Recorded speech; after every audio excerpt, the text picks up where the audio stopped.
largest commercial marine show in the country. That's a shout out for Sean. You like that, Sean? Okay, he likes that, yeah. And welcome to the 2018 induction ceremony for the Atlantic Canada Marine Industries Hall of Fame.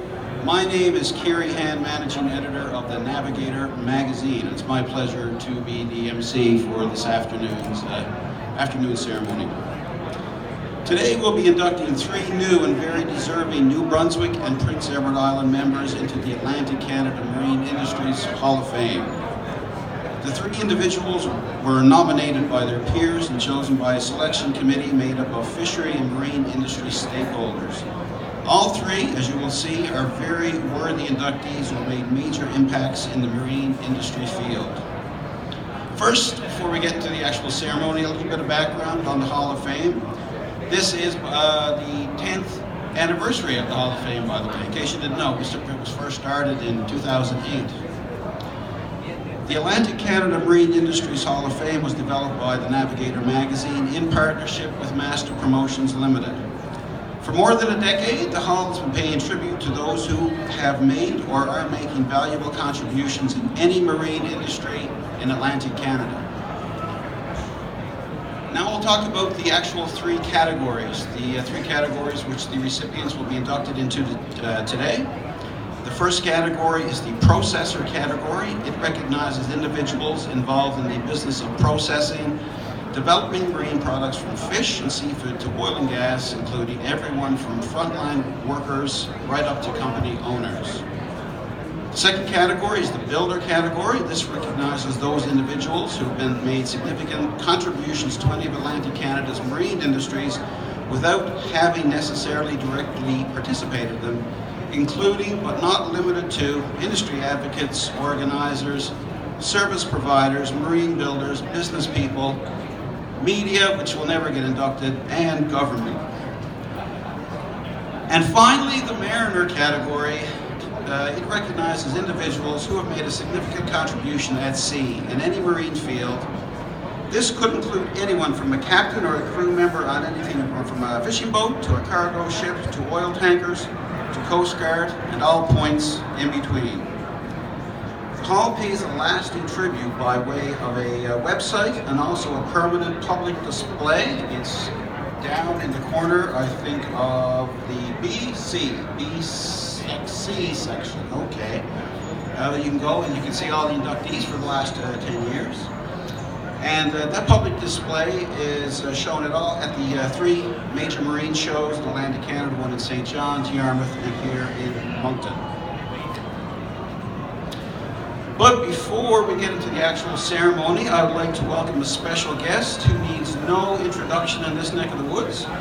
The Honourable Rick Doucette, New Brunswick Minister of Aquaculture and Fisheries, Minister of Energy and Resource Development, and Government House Leader. He needs a bigger business card, I think, for those titles. He asked me, was I going to read his bio, which I will. He said it wasn't necessary. He just said he wanted to be the guy who introduced lobster to China. But anyway, so I'll talk about the guy who actually introduced lobster to China, I guess.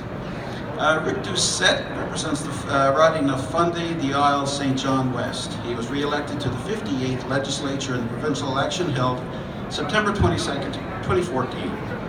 On October 7th, 2014, he was sworn in as Minister of Economic Development, Minister of Agriculture, Aquaculture and Fisheries, that's a mouthful, as well as Minister responsible for Opportunities, New Brunswick and Trade Policy. In June 2016, he was appointed Minister of Energy and Resource Development, Minister of Agriculture, Aquaculture and Fisheries, renamed Aquaculture and Fisheries, as the government so does, in September 2017. And in his spare time, he's also Government House Leader. He also serves as Vice Chair of the Jobs Board. Had he time to even do anything? Okay. He was first elected to the Legislative Assembly of New Brunswick in June 9th, 2003. He was re-elected on September 18, 2006 and served as Minister of Fisheries.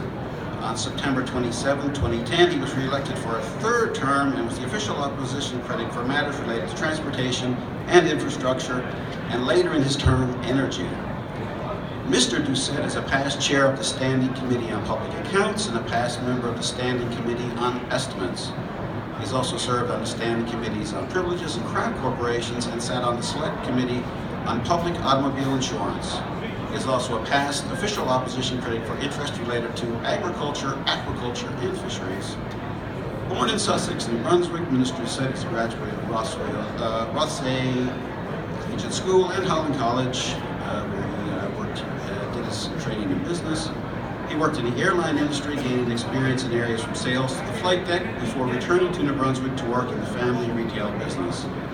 As a business person, he was also involved in the food service industry, operated an advertising agency, and provided flight tours. Mr. Doucette is a past member of the St. George Town Council, president of the St. George Rotary Club, and a member of the RCS Netherwood Board of Directors. He served on the Town of St. George Planning and Advisory Committee. He also served on the board of Canada's Kodak Image Check Program and was president of the Maritime Kodak Dealers Association for 10 years. In 2000, he published a book of photographs, which I did not know, entitled Hearing Weir's The Only Sustainable Fishery. He enjoys long-distance cycling, skiing, scuba diving, all-terrain vehicles, culinary interest, aviation, photography, and spending time with his family and pets. Mr. Doucette and his wife Debbie live in St. George. They have 2 children, Nicole and Jonathan. Ladies and gentlemen, the man who brought lobster to China, the Honorable Minister Doucette.